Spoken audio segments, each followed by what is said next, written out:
Assalamualaikum warahmatullahi wabarakatuh. Perkenalkan, saya Kesha Putri Salsabila dengan NIM 2309015011046 dari kelas D Prodi Akuntansi S1. Nah, tujuan dibuatnya video ini yaitu untuk memenuhi tugas ujian akhir semester mata kuliah pengauditan 2 yang diampu oleh Bapak Farhan Dwinanda Hanisya Putra SAK MAK. Nah, kasus yang akan saya bahas pada hari ini yaitu perusahaan startup Evichery fraud case yang mengguncang dunia startup. Nah, Evichery adalah perusahaan aquaculture asal Indonesia yang didirikan pada tahun 2013 oleh Gibran Huzaifah, Muhammad Ihsan Akhirulsyah, dan Krisna Aditya yang dibawahi oleh PT Multidaya Teknologi Nusantara. Nah, perusahaan ini mengembangkan sistem pemberian pakan ikan otomatis berbasis teknologi Internet of Things atau IoT yang mendeteksi masalah di kolam ikan dan menyesuaikan dosis pakan untuk meminimalkan pemborosan. Nah, selain itu, Evichery juga menyediakan pendanaan bagi para pembudidaya melalui Evichery Fund dan mengembangkan perangkat lunak seperti eFarm dan Evicheryku untuk memantau operasional budidaya ikan dan udang. Nah, pada tahun 2023, Evichery mencapai status unicorn dengan valuasi $1 billion atau sebesar 14,1 triliun. Nah, perusahaan Evichery akhirnya dikenal sebagai salah satu startup agritech sukses di Indonesia yang telah mencapai status unicorn dan mengklaim pertumbuhan signifikan di sektor aquaculture. Namun, keberhasilan tersebut ternyata tidak mencerminkan kondisi finansial yang sebenarnya. Pada akhir tahun 2024, Evichery diduga melakukan kecurangan finansial dengan memberikan laporan keuangan palsu sejak tahun 2018. Nah, isu ini muncul setelah adanya ketidaksesuaian data laporan keuangan internal dan eksternal yang ditemukan oleh auditor internal dan konsultan pihak ketiga. Nah, setelah hasil audit keluar pada awal tahun 2025 ini, ada 4 data yang diduga direkayasa. Yang pertama itu pendapatan yang digelembungkan. Nah, laporan keuangan eksternal Evichery mencatat pendapatan sebesar 12,3 triliun untuk periode Januari sampai September 2024. Namun, dalam laporan keuangan internal yang ditemukan auditor, pendapatan sebenarnya hanya sebesar 2,6 triliun. Artinya, terdapat selisih sekitar 9,7 triliun yang tidak bisa dipertanggungjawabkan.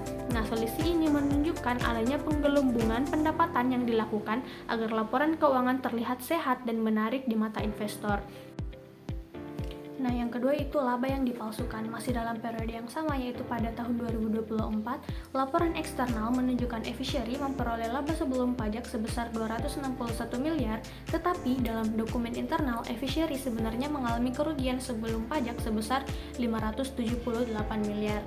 Nah, perbedaan antara laporan eksternal dan internal ini mencapai 839 miliar, yang jelas merupakan rekayasa laba atau profit manipulation untuk menutupi kondisi keuangan yang sebenarnya merugi.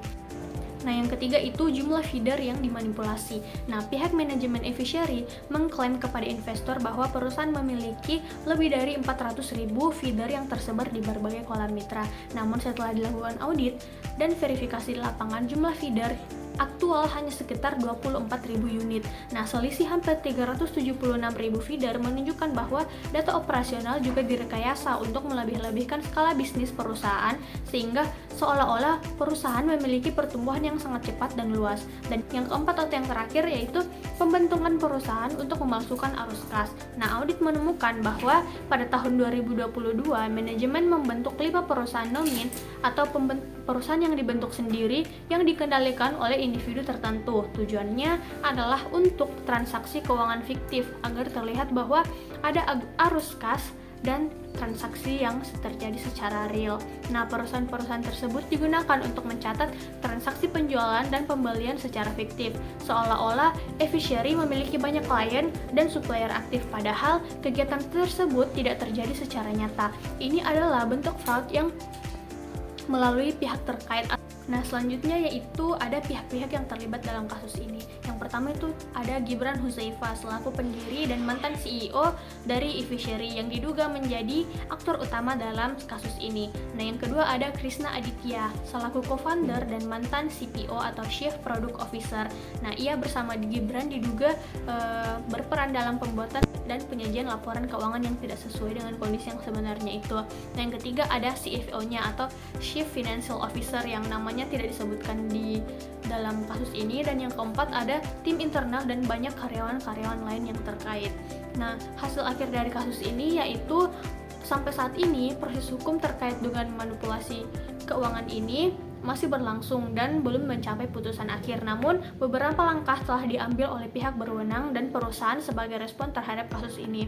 Nah, penyelidikan oleh Barreskrim Polri telah menerima laporan mengenai dugaan pemalsuan laporan keuangan oleh Fischery sejak awal 2024. Nah, penyelidikan dan penyidikan terhadap kasus ini masih berlangsung dengan fokus pada dugaan keterlibatan mantan CEO dan CFO perusahaan dalam praktik manipulasi keuangan sejak tahun 2018. Nah, dan investigasi internal oleh FTI Consulting menunjukkan bahwa FTI masih melakukan audit forensik dan investigasi internal. Hasil awal investigasi mengungkapkan adanya dua versi laporan keuangan yang berbeda sejak 2018 serta dugaan keterlibatan beberapa eksekutif dalam praktik manipulasi tersebut. Nah, adapun langkah-langkah internal yang diambil oleh perusahaan, yaitu yang pertama adalah pengunduran diri dan pemberhentian para eksekutifnya. Nah, sebagai respon terhadap temuan awal investigasi, beberapa eksekutif perusahaan termasuk pendiri dan mantan CEO Gibran Huzaifa serta mantan CPO Krisna Aditya telah mengundurkan diri atau diberhentikan dari posisi mereka. Dan perusahaan juga melakukan restrukturisasi manajemen untuk memperbaiki tata kelola dan memastikan transparansi dalam operasional bisnis ke depannya. Nah, pada Januari 2025, perusahaan memberhentikan 100 karyawan dan serikat pekerja mengklaim bahwa perusahaan berencana melakukan PHK massal pada Februari. Nah, pada Februari 2025, Fischery diduga memutuskan untuk memberhentikan 300 karyawannya. Badan Reserse Kriminal Indonesia menyatakan bahwa Fischery telah melaporkan mantan CEO Gibran pada akhir 2024 dan penyelidikan sedang berlangsung, yang juga melibatkan Otoritas Jasa Keuangan Indonesia. Nah, adapun dampak dari kasus ini yaitu dampak terhadap perusahaan, yaitu yang pertama hilangnya kepercayaan dari investor, yang kedua terhentinya beberapa operasional dan ekspansi bisnis, dan yang ketiga perombakan manajemen dan restrukturisasi secara internal. Nah, selanjutnya itu dampaknya terhadap ekosistem startup. Nah, meningkatnya kekhawatiran akan lemahnya tata kelola di perusahaan startup atau rintisan. Nah, yang kedua investor menjadi lebih ketat dalam due diligence sebelum memberikan pendanaan kepada startup. Dan yang ketiga itu sektor agritech sekarang dipandang lebih berisiko daripada sebelumnya. Nah, mungkin itu saja yang bisa saya sampaikan dalam video kali ini. Lebih dan kurangnya mohon dimaafkan. Wassalamualaikum warahmatullahi wabarakatuh.